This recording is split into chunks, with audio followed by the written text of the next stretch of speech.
dengan Allah itu nomor satu itu syukur. Syukur itu di atas takwa. Di Quran itu ada fattaqullaha la'allakum. Jadi takwa itu supaya ke derajat syukur. Kalau Nabi membahasakan kalimat thayyibah yaitu la ilaha illallah Muhammadur Rasulullah.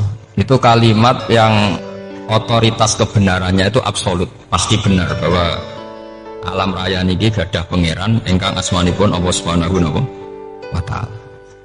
Tapi pengamalan niku, pengamalan la ilaha illallah itu harus ditalkin, diajarkan oleh orang yang spesialis nih, orang yang benar-benar mempunyai maslak. Maslak itu cara sampai kepada Rasulullah Shallallahu Alaihi Wasallam.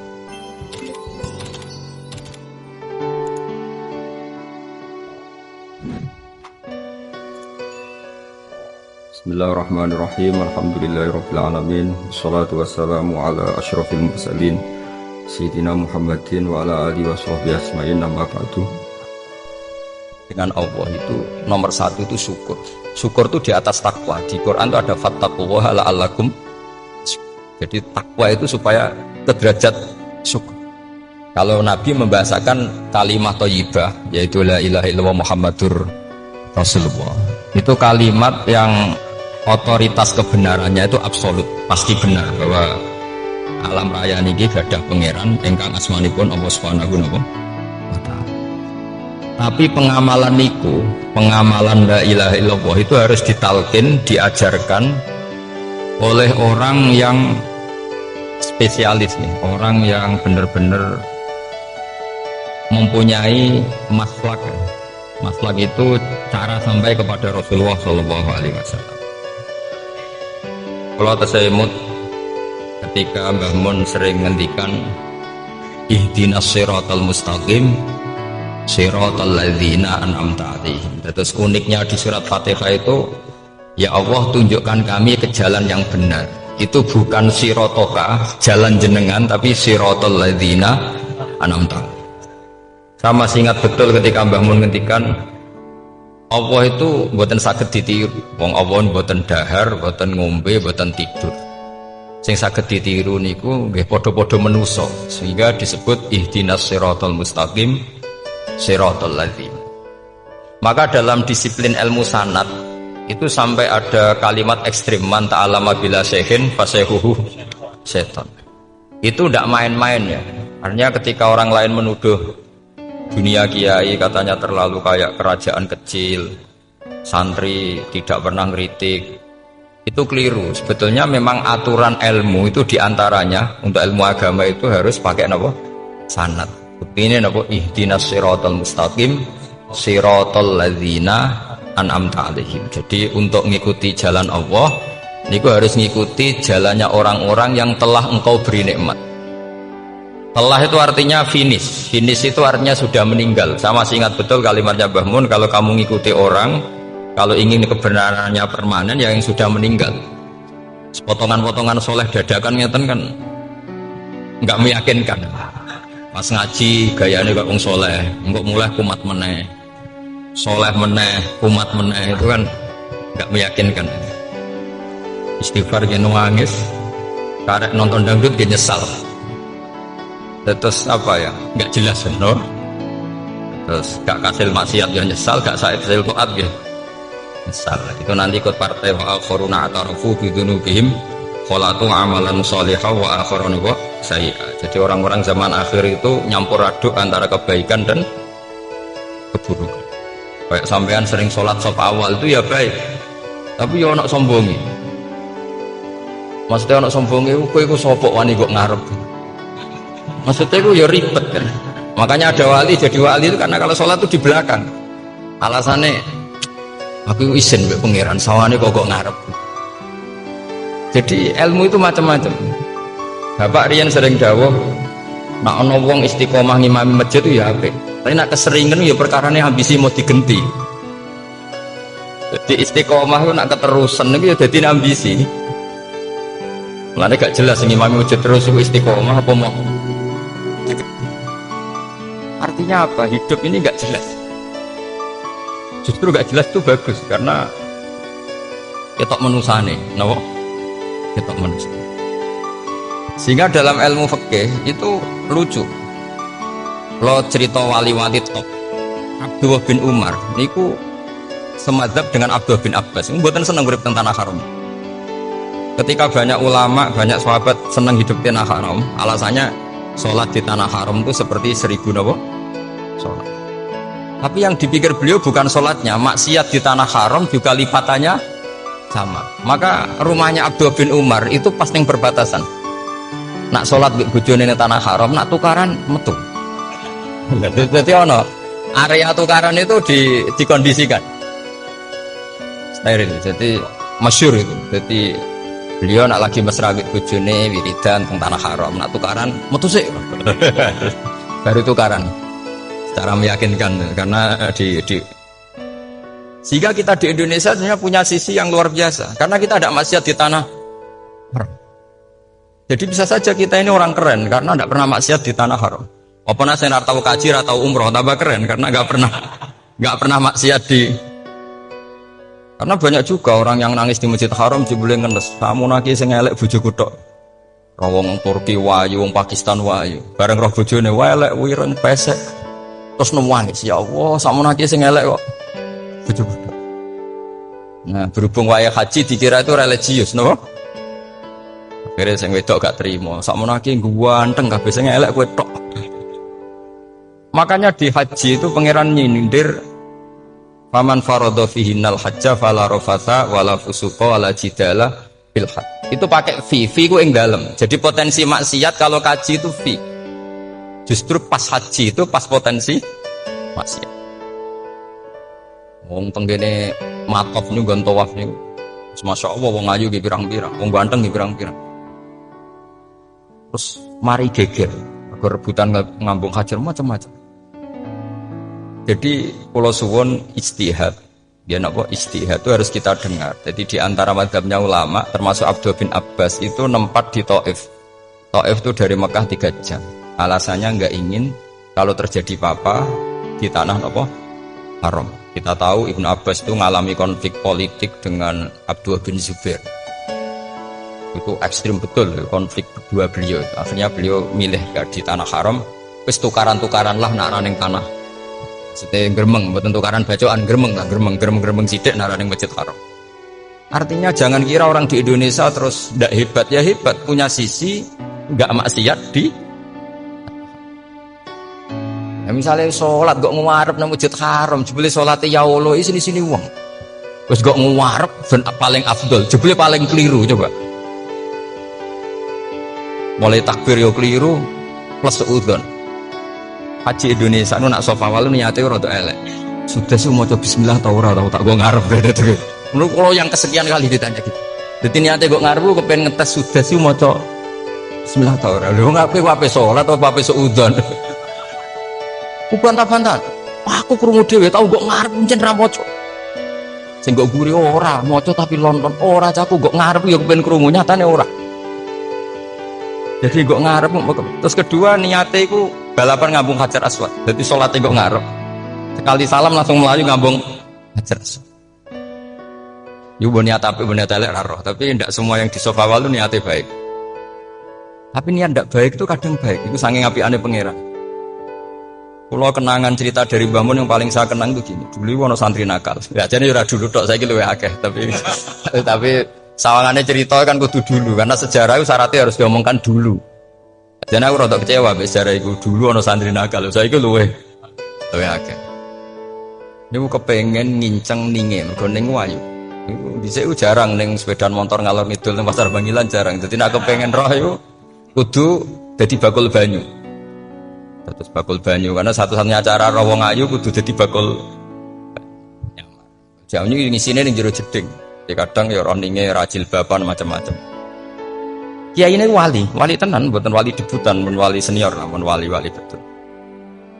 Nah, sama saya jadi wali kan terus rono kuota wali, segelem ragelem jumlahnya supaya tetap ada terus diangkat nonton mawon wali. Itu bertahun-tahun. Kiai ini ngerti, seneng, mergo digratisi, dikai rego murah. Kiai ini ngerti, nah iku niate elek. Suatu saat gak ada perkembangan, santri ini mulai gremeng karena gak direspon. Ditelok ke kiai ini. Kepen tok anakku. Nggih Yai. Kowe salat ning Masjid Haram saf awal 40 dina jamaah mbok saf awal. Nggih Yai. Kok bar tak rabekno anakku. Nggih. Seneng. Hari pertama ya demi dapat istri, hari kedua suwe-suwe ku ku nyaman. Betapa nikmatnya sujud, nikmati rukuk terus nyaman. Saking nyamannya ku berkebutuhan sholat di saf awal. Bukan karena cewek tadi. Bareng hari ke-40 diparani mbek kiai ini. Aja mulai tak rabekno. Loh. Mboten saged, Bang. Jadi nek wis salat 40 dina tak rabek. Mboten salat diterima untuk cawe tok. Mboten. Mboten. Ngenyak uang salat diterima dijoli. Jadi orang enggak bener itu kadang ya jadi bener. Jadi wali kadang daftarnya lewat bakul banyu. Kadang rodok delok wong wedok sithik-sithik, tapi nek pangeran ngangkat kira kurang coro. Dadi wali can iki. Akhirnya kiai ini sing nangis. Tung gelem lek cok kamu pede mantu wong. Ini gak gelem-gelem tenan. Ngenyak uang salat diterima dijoli. Wah, itu luar biasa. Terus malah ini ngaji, terus ngaji talqinul fikri bahwa pada akhirnya sing paling dhuwur teng hadhidar la ilah. Nah, saya punya trik, punya cara untuk sampean supaya la ilaha illallahnya itu sah dan meyakinkan. Nah, cara hakim itu sah dan kitab yang sering dibaca Mbah Mun di antaranya untuk kalimat itu kitab Zadul Ma'ad. Iku nak nerangno la ilaha illallah niku luar biasa. Itu kitab kesayangannya Sayyid Abdul Al-Haddad. Beliau ngendikan di antara kitab kesukaan beliau selain Ihya itu kitab Zadul Ma'ad. Itu beliau kalau ngendikan bihadihi maksudnya bihadil kalimah ussisatis samawati wal ardu. Jadi langit bumi dibikin. Jadi beliau mulai berpikir pertama gini, surga dibikin dengan segala kemewahannya itu bagi yang tasdik liman saddaqa bila ilaha illallah wa liman amana bila ilaha illallah. Neraka yang dibikin sebegitu ekstrim sampai anak wong dicemplungno ngenteni 70 tahun lagi ceblok. Wah, itu ora kebayang carane gawe. Entakno bego kan itu. Jadi barang nak diceblokno ning neraka itu cebloke tok ngisor ngenteni pinten? 70 tahun. Makanya kemungkinan keluar dari neraka itu kecil. Agak untuk syafaat itu kecil. Wong wis ora iso kebayang kan? Itu pun diciptakan untuk yang menolak. Jadi surga dibikinnya lihadil kalimah, neraka dibikin juga lihadil kalimah. Jadi hadil kalimah itu mizan, ini ukuran. Yang nerima masuk surga, yang menolak masuk. Hisab juga gitu, ada hisab itu ya karena kalimat la ilaha illallah. Orang kafir itu nanti tidak dihisab. Nah, cara Ibnul Qayyim, atau saya ngoten. Ulaikal ladzina kafaru bi ayatina rabbihim wa liqaihi fahabitat maluhum fala nuqimu lahum yaumal qiyamati wasna. Ya lucu tuh, masuk Fir'aun dihisab. Karena sekarang neraka kan. Jadi hisab itu nanti itu yang enggak jelas-jelas. Makanya sampean berhati-hati itu potensi dihisab. Jadi yang jelas itu ada hisab. Masuk kanjeng Nabi dihisab kan enggak mungkin. Nabi Ibrahim masuk dihisab. Fir'aun masuk di karena yang jelas surganya enggak dihisab, yang jelas nerakanya juga enggak dihisab. Lain nak sing pengajian yo teko, dangdutan yo teko lain ya. Ini yang itu. Ya itu hisab itu. Delok biskop ya bayar, mlebu masjid ya bayar. Cuma ada biskop 10.000, nak ning masjid 2.000. Itu ya hisab itu nanti. Jadi orang kafir yang karuan kafirnya itu istilah Quran fala nuqimu lahum yaumal qiyamati was. Nah, artinya ada hisab juga tolak ukurnya la ilaha illallah. Terus wa bihadil kalimah bu isatir rasul. Karena kalimat ini Rasul diutus untuk melatih la ilaha. Jadi kalimat ini luar biasa. Tapi setelah jadi tahlil terus mau coba ngantuk, jumlahnya kakean kan terus akhirnya gak sakral. Akhirnya la ilaha dikomentari suwi temen. Pemenang nak sing mimpin tahlil wong tuwek terkenal suwi lagi tahlil dipimpin Mbah niki sing mburi mesti sambat wah suwi mesti. Itu kriminal kita, itu kesalahan kita. Kalimat yang harusnya jadi tolok ukur surga neraka itu ukurannya kalimat itu. Kemudian kita nganggap kalimat itu sebagai kalimat yang apa? Prop. Itu aja sampai. Makanya kalau suwon sing mimpin tahlil aja suwi-suwi. La ilaha illallah ping 3 hadir terus bar. Niku semua ijazatnya hanya 3 kali. Itu kok udah dipirang-pirang niku. Tapi nak la ilaha illallah tolong gak hadir ya tak baleni neh dadi 6. Kok gak hadir? Jebule ping 1000 pun ndak hadir. Lah ini yang masalah. Sekolah waca ndak ini supaya sampean ngerti kalimat itu menjadi kualitasnya bagus ndak itu karena cara pandang. Itu tadi kalau sampean mikir surga dibikin semewah itu dengan fasilitas bidadari secantik itu, semuanya kelas A, itu ya bagi yang menerima la ilaha illallah. Neraka dibikin se ekstrim itu juga bagi yang nolak. Jadi ini kalimat pembeda, makanya kalimat haqqin 'alaiha nahya wa 'alaiha namut. Wa biha wa 'alaiha. Ijazah gini usume wa biha wa 'alaiha. Tren ini gini wa 'alaiha wa biha. Wa biha apa wa 'alaiha? Enggak yang di sini umum. 'Alaiha nahya wa 'alaiha namut. Wa 'alaiha wa biha. Wa 'alaiha wa biha. Oh berarti orang jelas prinsipnya, gak jelas. Jadi kalau suwon bangun sepuh-sepuh niku fi akhiri hayati nu sering maos talqinu dzikri. Karena memang beliau ingin di akhir hayatnya juga kita semua nanti di akhir hayatnya semuanya min ahli la ilaha illallah Muhammadur Rasul. Dan itu dimulai dari sesuatu yang sangat-sangat ilmiah. Yaitu tadi dimulai kenapa surga dibikin untuk sing iman, kenapa neraka dibikin untuk yang menolak la ilaha. Kemudian Rasul diutus untuk melatih la ilaha. Nanti ada azab ya karena menolak la ilaha, ada maghfirah karena yang terima la ilaha. Makanya istighfar, kalau cara oleh istihad niku istighfar itu setelah la ilaha illallah cara kalau oleh istihad. Di beberapa Indonesia itu thariqah punya istighfar dulu baru la ilaha illallah. Tapi banyak ulama yang berpendapat dibalik. La ilaha illallah dulu baru. Karena istighfar itu didengar Allah itu setelah tauhidnya benar. Ini cara madzhabnya Abul Hasan apa? Asyadzili, yaitu fa'lam annahu la ilaha illallah baru wastaghfir li dzambika ai li hadil kalimah. Karena orang bisa dimaafkan itu berdasar kalimat la ilaha illallah. Misalnya begini ya. Orang kafir itu kafir terus sampai 70 tahun. Sekali melafatkan la ilaha illallah itu yughfar lahum ma qad salaf. Jadi kullil ladzina kafaru iyantahu yughfar lahum ma qad salaf. Artinya orang kafir itu belum pernah tahlil, belum pernah istighosahan. Ya belum pernah istighfar, tapi sekali melafatkan la ilaha illallah secara sah langsung yughfar lahum ma qad salaf. Berarti dulu mana la ilaha illallah sama istighfar untuk kepentingan dimaafkan Allah? La ilaha illallah cara madzhab Abul Hasan Asyadzili karena alasannya wong kafir sing kafir wae tanpa istighfar asal kalimat la ilaha illallah benar langsung yughfar lahum. Jadi cara pikirannya Abdul Hasan Asyadzili itu la ilaha illallah yang benar dan kamu baru istighfar nanti insya Allah pasti dimaafkan bi haqqi la ilaha illallah. Jadi fa'lam annahu la ilaha illallah baru wastaghfir li dzambika bi hadil kalimah karena sahnya istighfar setelah kalimat ini sah. Yaitu orang kafir yang kafir berpuluh-puluh tahun itu langsung diberi bonus sama Allah yughfar lahum ma qad salaf. Nah, ukuran iyan tahu pakai apa coba? Hei para wong kafir nak kowe mendo sangka kekafiran, ukurannya pakai apa? La ilaha illallah. Kali la ilaha benar langsung yughfar lahum. Makanya ketika ya Ja'far Shadiq, Sayyid Ja'far Shadiq beberapa lama ada ayatin fil Quran adalah qulil ladzina kafaru iyan tahu yughfar lahum ma qad salaf. Mau ini kenapa jadi sama malaikat dia wong kafir 70 tahun Gusti mau celek lo pisan langsung jenengan sepuro mosok kalau imam tahlil buatan jenengan sepuro tapi masalahnya nak malaikat tapi gue golek wajib lah gue cuma perkara itu seperti masalah kan perkara yang pasti mulai masalah nanti gurih malah menang tapi kalau mau celek lo ambek gremeng kok kesuwen mau gremeng sing dosa sing tahlil apa sing gremeng sing tahlil ya melok dosa kok kesuwen sing gremeng dosa wong kalimat thayyibah kok di gremengi. Nah ini terusno sing ngundang ya melok dosa pisan ribet kan.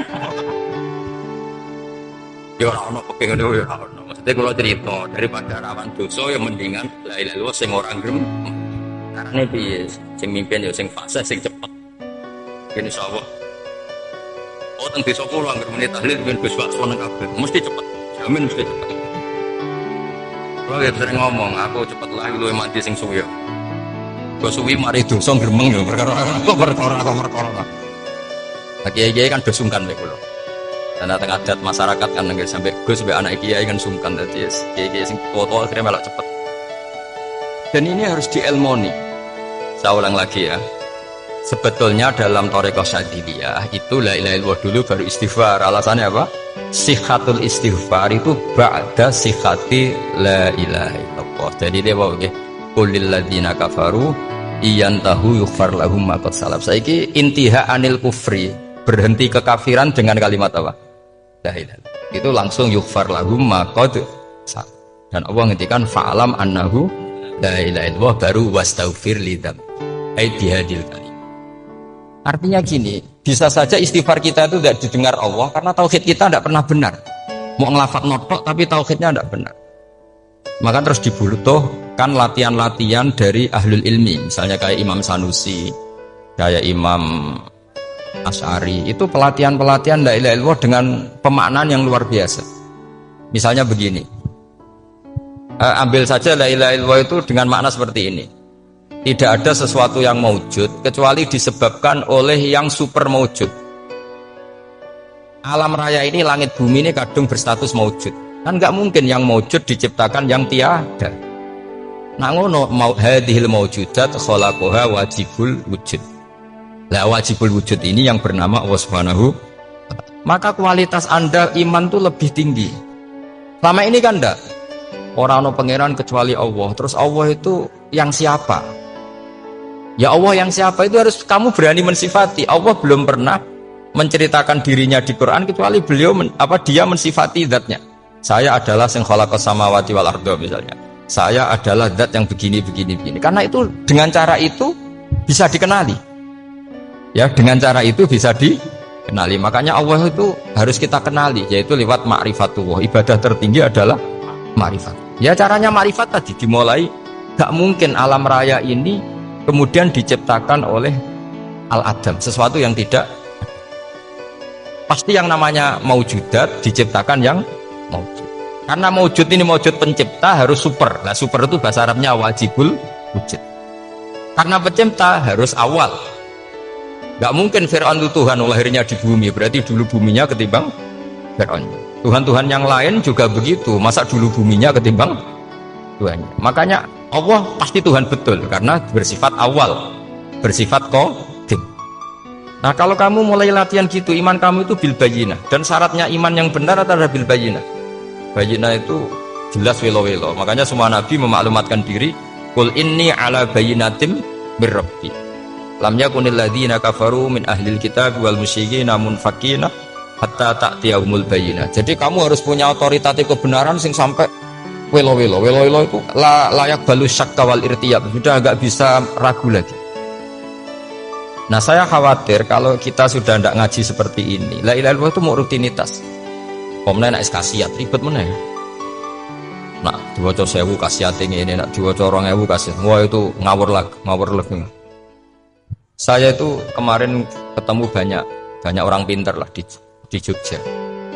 Itu saya cerita, mereka tanya saya, Gus kenapa engkau jarang berdoa? Saya bilang saya itu sering berdoa, cuma mungkin Anda tidak tahu kata saya. Doa itu syaratnya harus setelah sihatil iman, imannya itu benar. Dulu ketika Gerwani itu kampanye komunis itu gitu, anak-anak kecil disuruh memejamkan mata, ayo kamu minta permen sama Tuhan. Ternyata nggak dapat permen, suruh memejamkan mata lagi, coba minta sama bu guru, terus dikasih apa? Permen. Oh berarti yang ada bu guru bukan Tuhan. Artinya apa? Kalau umat Islam ini Islam ini kamu jual dengan doa, kemudian doa dipakai tolok ukur Islam bener apa enggak, habis kan? Banyak orang ingin jadi Kapolri, jadi gubernur, jadi apa, ngundang orang-orang kondungo. Terus nyangoni akeh gak mandi, mesti dihujat deh. Dan sing donga yang ngerti nak mandi, potongan wong seneng duit itu kan insya Allah mandi lah kan kira-kira gitu. Jadi korbannya itu Islam kalau terus-menerus doa yang dipakai apa? Transaksi. Maka doa itu nomor 2 atau 3, nomor 1 itu ya iman tadi, ma'rifatullah itu nomor 1. Bukan doa, karena kalau doa dijadikan nomor 1, takutnya itu dipakai ukuran. Makanya ketika orang kafir minta sama Nabi, minta itu ya bahasa Arabnya doa. Untuk mengubah Mekah jadi begini, untuk mengubah Mekah jadi makmur, jadi ada sungainya, roh. Nabi gak mau. Padahal Nabi kalau doa pasti mustajab apa enggak? Tapi andekan itu diturutin, maka ukuran iman selalu pakai doa. Dan itu bahaya jangka panjang, karena Nabi pirsa pengganti beliau-beliau kamu-kamu yang nanti doanya tidak mandi, itu bahaya, itu tidak prospek cara hitung-hitungan. Iya nak zaman Nabi donga mesti mati. Nah, ketika era sampean, dia nak kiai tenan Pak. Kalau donga anak sugih, nak sugih kira kiai kan ribet. Mungkin dewe kiai ora sugih kan ribet kan. Maka kita sebagai ulama itu punya hitung-hitungan. Nah, beda dengan pakai ma'rifatullah. Misalnya begini, ini contoh paling gampang. Orang kafir itu dulu mengukur kebenaran Muhammad. Mereka tentu manggilnya Muhammad. Muhammad, kalau kamu mengklaim bahwa orang mati bisa hidup lagi, coba mbah-mbah kamu yang sudah mati bangunkan. Kalau bisa berarti kamu benar, kalau enggak ya enggak. Pertanyaannya itu yang faktu bi abaina in kuntum apa? Sodikin. Pertanyaannya, ngukur kebenaran dengan cara itu yang bikin standar siapa? Nah, Nabi itu sempat terdesak karena itu dipakai ukuran. Tapi kalau pakai ilmu mantek, jawabannya lebih gampang. Ngukur kebenaran dengan cara itu versi siapa? Versi saya. Kamu benar itu kalau bisa membangkitkan orang mati. Terus dari Nabi, ya kalau versi kamu ya kamu yang membangkitkan, nanti ditanya bareng-bareng. Loh, ini kan kita seperti itu kan, kita sering. Artinya apa? Islam ini yang bisa mengawal hanya ilmu. Doa itu nomor 2, yang bisa mengawal Islam hanya fa'lam, harus ilmu annahu la ilaha illallah. Ketika orang kafir lo tanya, Muhammad kalau kamu Rasul betul, fasayir jibala Makkah, jibalu Mekah kamu jalankan kemudian jadi emas. Dan orang-orang yang mati bangkitkan. Kemudian kita tanya, adinuka hakun amla, agamamu benar apa enggak? Nabi andikan minta kira-kira dituruti Allah apa enggak? Pasti dituruti. Tapi masalahnya, masa menunggu itu? Masa Allah menjadi Tuhan nunggu itu? Allah selalu Tuhan baik orang percaya atau tidak. Makanya Allah tidak mau nuruti, karena itu jadi problem jangka panjang. Iya, kalau Nabi mustajab doanya, terus era umatnya seperti ini. Yang kiai ini bedino dalail ora mesti mandi dongane. Wes asing tirakat lah ora mesti mandi dongane. Nak bab donga niku wis padha wae lah. Misale mesti mandi, nak wong waras mesti dinggo donga husnul khotimah, ora dinggo golek sugih. Iku mesti amatir. Nah masalahnya nek dinggo husnul khotimah bagi mereka yang kedonyan ya gak ngefek, dianggap tidak prospek. Panjang kan? Makanya itu pinternya Nabi nomor 1 itu al ilmu fa'lam annahu la ilaha lagi wastaghfir li dzambi. Gimana kalau suwon, kenapa ini cerita Mbah Mun, kenapa akhir-akhir beliau sering talqinu dzikri, sering melatih zikir? Itu sirinya diantaranya bahwa kalimat ini harus menjadi kalimat super, kalimat sing alaiha nahya wa alaiha namut wa alaiha nub'ats atau wabiha nub'ats insyaallah ta'ala minal. Ya itu tadi, kita sebagai kiai itu ikut menjaga ini. Jangan sampai kalimat ini membosankan. Tahlile suwi, barbar, itu ram ono sing nyoal la ilaha illallah Muhammadur Rasulullah lane kurang panjang, wakaf Taurat terus panjang. Bahwa agama ini dimulai hatta ta'tiyahumul. Jadi sesuatunya harus benar-benar sampai jelas.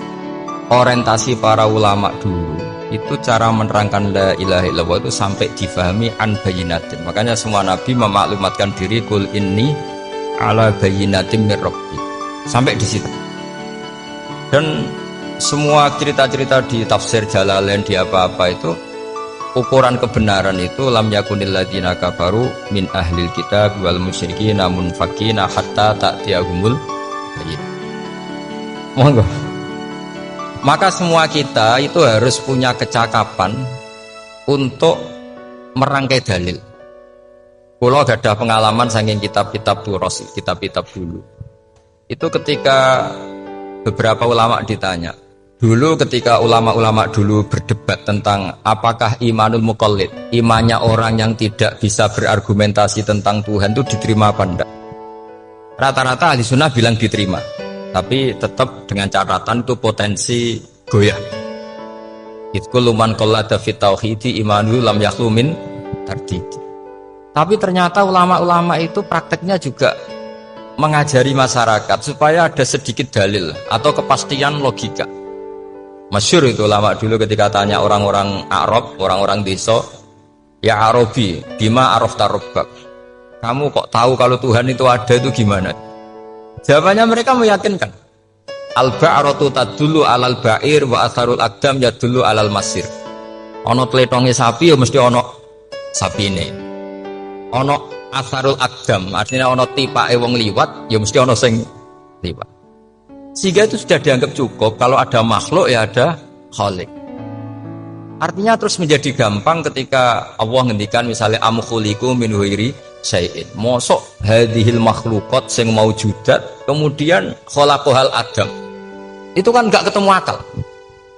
Maka termasuk kekaguman saya sama kitab Fathul Bari sarahnya Bukhari itu ngendikane wa hadza sing inda ahlil mantak yusamma iltizazan aqliyan, bahwa agama ini harus ada kenyamanan secara akal. Kalau Nabi membahasakan wajadah halawatal apa? Iman. Iman yang manis itu misalnya kita profesor, kita ilmuwan, kita seorang yang top, yang paling cerdas di dunia. Kemudian kamu secara agama didogma oleh pimpinan agama kamu. Kebetulan pimpinan agama kamu misalnya komunis. Terus diberi ajaran misalnya hadhil maujudat khalaqahal adam. Yang maujud ini diciptakan ketiadaan. Kan mungkin profesor lah mesti stres. Piye wong Adam kok ciri utama ketiadaan ya layu asiru saya tidak ngefek. Bandingkan dengan misalnya kita goblok lah, petani lah, wong paling goblok lah misalnya. Diajari bumi ki ana mbah wonten, terus sing gawe bumi ana ya ana, wong barange ana kok sing gawe ra ana. Lebih gampang. Lah itu cara Fathul Bari. Hadaddin itu mudah sekali, sahlah qoriba. Kalau dalam baca Said Abdul Haddad itu hadil kalimah sahlah qoriba. Sahlah qoriba itu enak difahami karena ya sudahlah, kalau hadil maujudat ya khalaqahal maujud. Berhubung maujud ini maujud khaliq ya wajibul wujud, kira-kira maujud super lah atau kausa prima atau apa. Jadi segampang itu ulama menerangkan tauhid. Nah khawatir saya kalau penjelasan seperti ini sudah hilang terus mau wong takok kasihate nak maca sakmene paket ngene, nak sakmene paket ngene. Lah anak ramadi terus mental. Jute la ilaha illallah ya ngobos. Nah ini kan jadi tersangka. Makanya saya tadi bilang saya berkali-kali saya belajar tauhid, belajar ilmu mantek, itu kepentingan saya hanya satu, supaya orang familiar dengan logika la ilaha. Itu tadi mulai yang pelatihan kelas ringan, yaitu tadi al-ba'ratu tadullu alal ba'ir wa asarul aqdam yadullu alal masir, sampai pelatihan yang agak berat, tapi sebenarnya tidak berat-berat banget. Karena tadi am khuliqu min ghairi syai'in, masa kalian semua yang sebegini hebat maujudat kemudian kamu disebabkan oleh sesuatu yang tiada.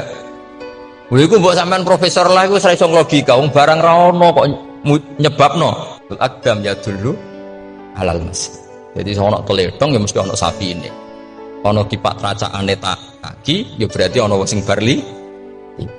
Artinya hadil alam ini atharun min athari qudratu. Kula suwun kula wau mun maca sanad talqinu dzikri dari Mbah Mun, dan saya berharap kita ini saling menopang. Makanya saya Gus Zofur itu sering belajar mantek sampai belajar usul fikih, karena nggak bisa kita tanpa ditopang ilmu-ilmu seperti itu, tidak bisa, karena banyak khurafat, banyak syubhat. Termasuk penumpang paling gampang adalah Anda berislam secara senang, secara ceria, supaya tidak kepikiran nyuwun sewu pindah agama atau pindah ke yang macam-macam. Makanya diantara rumusnya Islam itu raditu billahi robba. Raditu itu puas. Sampeyan cari di kamus, ridho itu puas, marem. Ojo mbok maca di pangeran Allah pahpoh. Makanya kalau berharap jenengan jangan sering berdoa, nanti gampang kecewa. Karena potensi tidak mandinya lebih tinggi gitu loh. Jadi pokoknya seneng pangeran. Pangeran ku sapa sing gawe langit bumi, sing ngekek oksigen ora usah bayar. Sing aku elek lah ya payu rabi. Nyifati pangeran sing wis terjadi. Ora usah bayangno. Wah aku jaluk jadi bupati ora jaluk suke ribet. Lho kula kecelok wong alim mboten nate nyifat donga nemen-nemen. Sing wis kliwat e.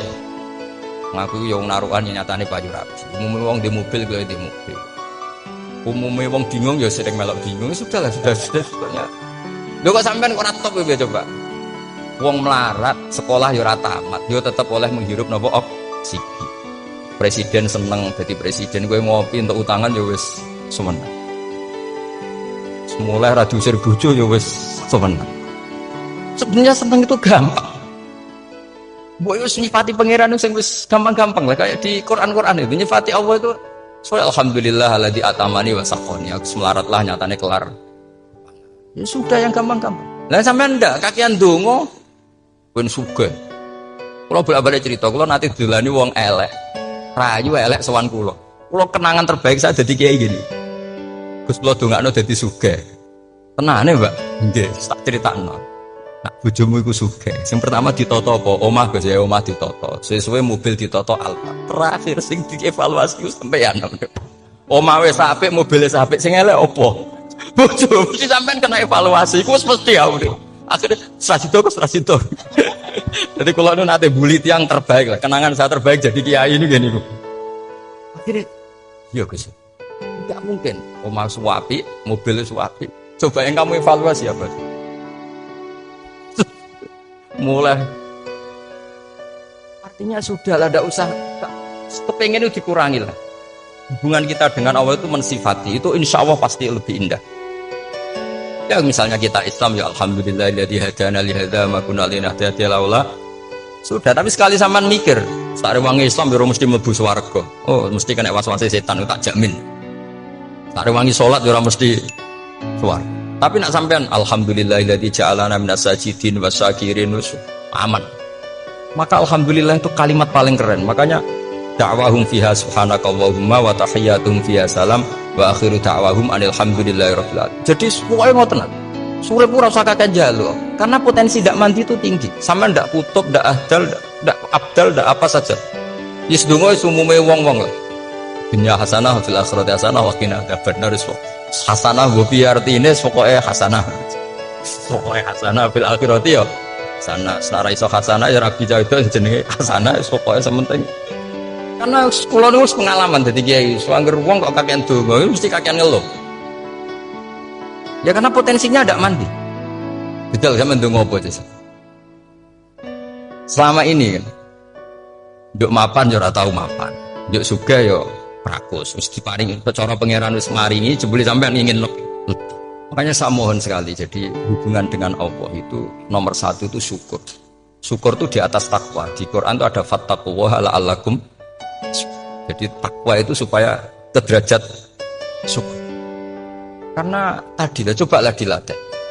Saya pernah ngecek orang yang sekarang dugem menikmati maksiat dengan orang yang takwa mensyukuri tidak maksiat. Itu nikmatnya itu masih tinggi nikmatnya orang yang syukur karena berhasil meninggalkan maksiat.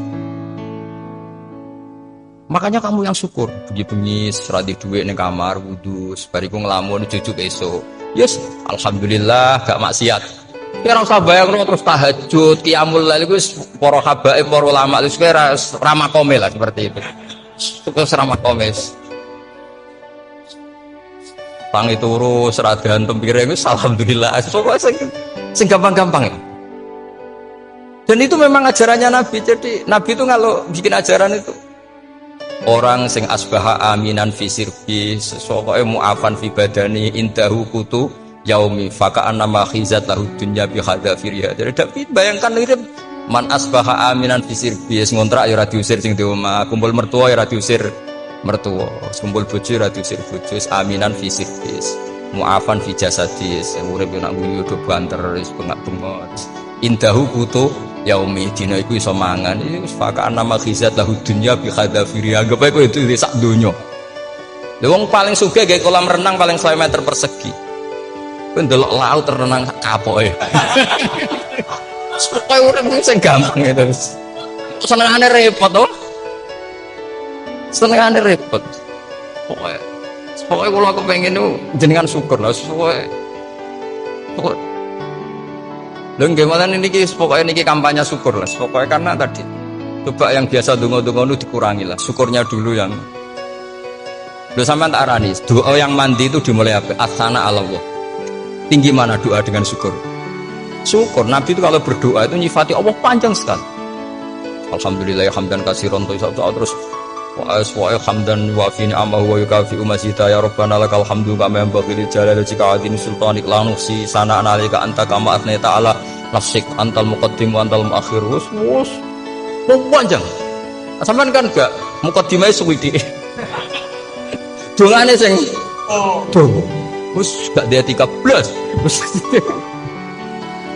Kalau kan sering mau ikhya itu, kalau muji pangeran itu sampai lupa Imam Ghazali, saking panjangnya. Taman dulu donga-dongane Nabi itu. Kalau muji Allah itu panjang sekali. Dongane sithik. Mak jenengan mukadimah alhamdulillah rabbil alamin sampai angob. Pas donga ya Allah ya Rabbana temenan. Sudah gak dia tiga. Jadi saya mohon sekali, agama ini harus bifarohin wasuruhin. Kalau dungo yang paling kalau kenang sama Mbak Mun gini, usfarihi namuna amin. Sepertinya kita itu pokoknya senang. Banyak kalau suwun deh. Beragama terus senang. Rodi itu beli roba. Rodi itu kalau anak maknanya marem di pengiran Allah itu marem. Kata Sayyidina Ali loh.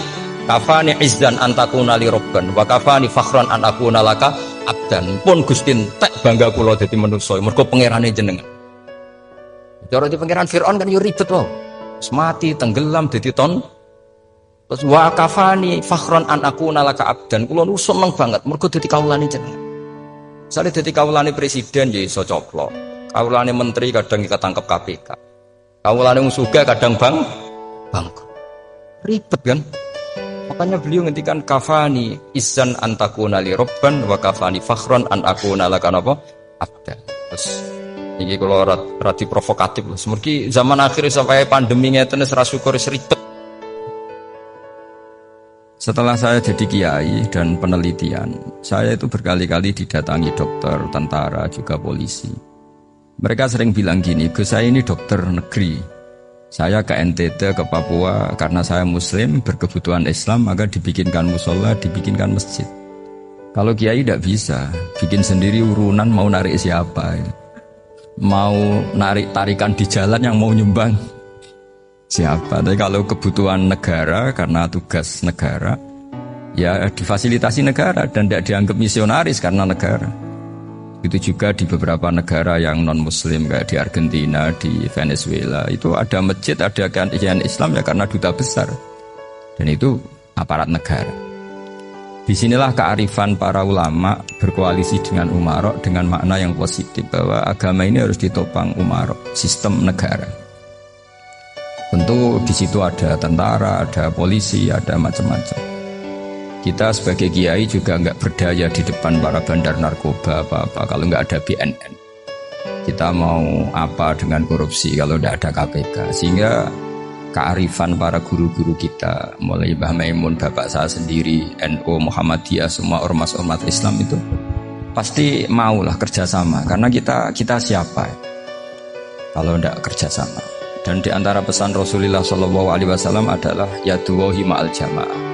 Jadi kebersamaan itu sudah berkah. Fa inna yaduwahi ma'al jamaah. Jadi berkah. Lalu kenapa saya kalau ngaji bawa kitab? Ini agak sebetulnya itu lazim itu suatu yang harus. Tapi karena kelamaan mubalek itu tidak pakai kitab, seakan-akan bawa kitab itu yang aneh. Sebenarnya aneh mereka. Karena begini logika simpelnya ya. Umat Nabi ini berhak dapat apa coba? Berhak dapat warisan yang paling luhur, paling hebat, paling jernih. Apa itu Quran dan hadis? Pertanyaannya, siapa yang paling punya hak otoritatif untuk menerangkan Quran hadis? Ulama. Ulama yang mana? Ya yang kapabel, yang sudah diakui dunia kayak Imam Ghazali, Imam Bukhari, Imam Syafi'i. Artinya kalau kita tidak pakai materi itu ulama mendapat pikiran kita, bukan mendapat pikiran mereka. Saya ulang lagi, kalau kita tidak pakai materi yang otentik, yang orisinil, ulama umat ini mendapat pikiran kita, bukan pikiran mereka. Maka saya berusaha supaya teman-teman atau semua umat Islam dapat pikiran-pikirannya Imam Ghazali, pikiran-pikiran Imam Bukhari, pikiran-pikiran Abdul Qasim Al-Junaidi, kejernian-kejernian Abu Yazid Al-Bustami. Kejernian itu diantaranya adalah misalnya makalah yang menurut saya itu makalah yang super. Jadi untuk ngadepi krisis karena COVID atau karena apalah, itu lama dulu sederhana sekali. Beliau punya rumus yang mungkin jarang didengungkan orang, tapi saya akan kampanye rumus ini. Al-istighna, hakikatul istighna, itu adalah al-istighna anis syek labihi. Jadi pemenuhan kebutuhan yang sebenarnya adalah kita berusaha menghindari sebanyak mungkin kebutuhan yang sekunder, yang nggak penting. Bukan memenuhi semua yang kita inginkan. Jadi misalnya begini ya, kalau kita lapar, itu keinginan kita itu makan enak apa asal makan? Tentu jawabannya asal makan yang sehat. Tapi kalau nuruti nafsu kita, makannya yang enak, teman makan ya enak, terus di warung yang favorit. Ini kan satu kebodohan. Kenapa untuk makan saja butuh definisi sekian banyak? Yang kita harus kecewa, warung favoritnya bisa sudah tutup, atau kita ke sana harus macet, ribet. Yang benar-benar arif dan bijaksana itu adalah al-istighna anisya. Sesuatu yang tidak mendesak itu jangan jadikan kebutuhan. Sehingga kalau kita puasa misalnya, semua makanan itu enak karena kita sangat lapar. Sehingga Abul Qasim Al-Junaidi ketika ditanya, ma'idamu to'am, lauk makanan itu apa? Jawabannya lucu, alju, lapar. Kalau kamu lapar ya semuanya enak. Ini sudah mulai hilang. Kita bilang makan enak itu ya sate, ya gulai, ya pizza yang kita senang. Akhirnya apa? Untuk nikmati nikmatnya Allah itu kita jadi ribet. Apalagi yang orang-orang fasik harus ditemani perempuan yang tidak halal misalnya, atau harus ada ajudan, ribet. Nah pertanyaannya, orang yang ribet sama yang gak ribet itu pinter mana? Pinter yang gak ribet. Nah ini kearifan-kearifan yang mulai hilang. Lalu siapa yang bisa mewarisi itu? Ya ulama. Jadi ulama itu cara berpikir sebenarnya simple. Makanya mereka sering kalau tahajud itu, di antara makalah Sayyidina Ali paling terkenal dan yang menjadikan beliau punya derajat yang luar biasa, itu adalah kafani izzan antakuna li robban wa kafani fakhron an akuna laka abdan. Ya Allah, saya ini sudah begitu mulia, begitu terhormat dan sangat-sangat terhormat karena yang menjadi Tuhan itu Engkau. Jadi rumus pertama itu karena menjadi Tuhan itu Engkau. Hanya Tuhan yang abadi, Tuhan yang pertama, Tuhan yang artinya Tuhan yang al-awwal. Coba ya Allah, kalau saya ini punya Tuhan Fir'aun, punya Tuhan mati jadi tontonan lagi, itu kerennya di mana coba? Andaikan kita punya Tuhan Fir'aun, atau punya Tuhan yang asal-usulnya manusia, apapun hebatnya manusia itu, kita punya Tuhan manusia itu. Tuhan yang lapar, yang kalau nggak makan mungkin pingsan, mungkin bisa kena COVID, nanti Tuhannya diisolasi. Kayak apa? Makanya ketika Tuhan Allah, ya Allah menyindir ketuhanan selain Allah itu, Allah hanya menyindir dengan kalimat sederhana, kana yakulanit to'am, yang kamu tuhankan itu masih makan. Artinya kalau nggak makan ya lemes. Jadi lama-lama ada orang gini, alhamdulillah tadi Tuhan mampir ke saya, kelihatannya lapar, setelah tak kasih makan sehat lagi. Susah nggak punya Tuhan yang seperti itu. Beda dengan Tuhan kita, Tuhan yang nggak butuh makan, nggak butuh minum, al-qayyum, zat yang berdiri sendiri tanpa butuh yang lain, al-awwal. Sebelum ada langit bumi sudah ada Tuhan kita, yaitu Allah. Bandingkan dengan Tuhan-Tuhan yang dipertuhan yang lain, yang adanya setelah bumi, misalnya Fir'aun dan sebagainya. Sehingga Sayyidina Ali pertama jadi kebanggaan apa? Kafani izzan antakuna li robban. Saya ini keren betul karena punya Tuhan yaitu Engkau, Tuhan yang lahul asma'ul husna, Tuhan yang semuanya punya kebaikan, punya keabadian, punya keagungan. Terus wa kafani fakhron an akuna laka abdan, dan saya bangga sekali karena saya menjadi hambamu. Kalau saya jadi hambanya Pak Rektor ribet kan, sudah tak hormati ternyata nanti tidak rektor, ya kan ribet kan. Terus pokoknya ribet, jadi budaknya manusia itu ribet. Makanya ada seorang wali datang ke temannya yang jadi presiden atau jadi raja. Datang ke situ karena tidak punya uang, mau minta uang karena temannya raja. Setelah sampai sana ternyata temannya ini karena orang soleh pas berdoa, ya Allah saya minta ini, minta ini, minta ini. Terus si wali tadi pulang. Kenapa kamu pulang? Ternyata dia sama, masih minta-minta kayak saya. Jadi sederhana, sama-sama minta kamu, minta zat yang kamu mintain. Jadi dulu itu orang itu sebegitu dekat dengan Allah. Sehingga si raja ini terus ketemu wali tadi, tanya, kenapa kamu menyepelekan saya padahal sekarang saya raja? Terus ditanya sama wali tadi, karena temannya, kalau kamu di padang pasir tidak bisa minum dan harus minum 1 gelas, dengan ongkos kamu harus mengasihkan semua kerajaan kamu demi minuman itu. Pilih mana, minuman apa tetap jadi raja? Ya saya milih bisa minum. Saya tidak raja tetap hidup, tapi kalau nggak minum mati. Bagaimana Anda bangga dengan satu kerajaan sing la yusawi kak samain, yang tidak sama dengan segelas air. Jadi artinya terus mereka melihat jadi raja itu ya biasa, jadi presiden biasa, jadi rektor biasa. Karena mereka biasa berlogika hakikatul izzah itu ya taqarrub ila Allah, yang benar-benar terhormat itu ya dekat dengan Allah. Begitu seterusnya mereka bikin paradok-paradok yang aneh, tapi itu menjadi pelajaran. Bapak saya Ki Nur Salim itu senang baca anekdot Nasiruddin Koja. Itu kalau bikin orang-orang aneh, itu dia datang ke satu pesta, pakai baju lusuh, pakai sarung lusuh atau celana lusuh, sama Sohibul Bait yang punya acara dibiarin. Setelah dibiarin dia pulang pakai jas, pakai dasi, pokoknya keren. Dihormatin, pakai alpat, pokoknya dihormatin. Silakan. Pas dia disuruh minum, minumannya itu disokkan saja ke sakunya. Jas, kamu harus minum yang banyak, karena kamu yang dihormati, bukan saya. Terus makanannya semuanya diletakkan di saku, ada yang apa, ayo kamu makan yang banyak. Alpatnya juga gitu, dikasih sate apa, ayo kamu makan yang banyak. Mereka tidak melihat saya, melihat kamu. Akhirnya orang satu pesta itu istighfar semua, berarti kita ini salah. Terus dia pidato, kenapa kamu ngomong gitu? Tadi saya datang, orangnya sama. Gara-gara beda pakaian, penghormatannya beda. Berarti yang berhak dapat makanan ini jasa ya, bukan saya. Betapa naifnya kita sebagai orang. Ternyata kita masih hormat sesuatu yang seperti itu, yang atribut. Jadi orang-orang sufi itu orang yang bisa menertawakan dunia. Akhirnya ya, pertama dia dianggap orang gila, masa jas dikasih makan, dikasih minum. Tapi secara fikih dia benar, haram dia makan. Karena pas dia datang dibiarin, setelah pakai jas dikasih makan. Berarti hakikat yang dapat rezeki siapa? Jasnya apa orangnya? Jasnya apa orangnya?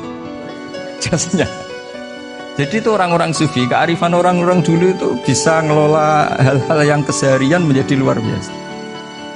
Ada seorang wali melihat istrinya makan satu piring, anaknya makan satu piring. Ditanya, kalian kenyang? Wah, kenyang sekali. Melihat anaknya minum kopi satu cingkir, senang. Kalian senang-senang sekali. Wah, kalau senang dengan hal-hal yang murah bisa, ngapain harus senang dengan hal-hal yang mewah? Bodoh sekali ya. Sehingga terus mereka bisa qanaah. Qanaah itu ya hidup itu simpel, sederhana. Jadi tentu saya tidak akan ngomong yang muluk-muluk, selain itu tidak bidang saya juga apa ya. Kita ini butuh obat di kondisi Covid seperti ini. Butuh kesederhanaan, butuh apa ya? Istighna tadi. Kita harus istighna billah an ghairillah. Jadi sudah cukup bahwa Allah ini segalanya. Sehingga tadi saya dengarin himnenya Unisula, yang paling saya kagum adalah dimulai dengan kalimat-kalimat thayyib. Di antara tugas suci Nabi Ibrahim dan semua nabi adalah wa ja'alaha kalimatam baqiyatan fi aqibi. Nabi Ibrahim itu nabi yang diberi gelar Allah. Dia adalah nabi yang menjadikan kalimat tauhid itu kalimat yang abadi. Fi akibih, di anak turunnya, di semua generasinya, baik anak turun karena gen maupun karena pembinaan, karena pendidikan. Ini penting sekali saya utarakan karena apa? Satu kehidupan itu sebenarnya digerakkan oleh kata-kata, oleh moto kalau orang bahasa modern. Sehingga banyak ulama mengatakan al-ibarat kutun li'ailatil mustami'in, bahwa redaksi atau moto atau pegangan hidup itu penggerak kehidupan. Sehingga sebetulnya manusia itu digerakkan oleh kalimah-kalimah itu, oleh moto-moto itu, oleh prinsip-prinsip hidup itu. Misalnya orang Palestina itu tiap hari ke pasar gitu. Mereka ke laut gitu. Ditanya kenapa tidak takut tembak Israel? Jawabannya lucu. Kena tembak ya mati, nggak makan ya mati, nggak kerja ya mati. Ya sudah, sama-sama mati ya, mendingan aktivitas normal. Tapi saya tidak menyarankan itu untuk melawan Covid. Ini cerita saja. Kamu jangan provokator itu. Karena ini wilayah sensitif.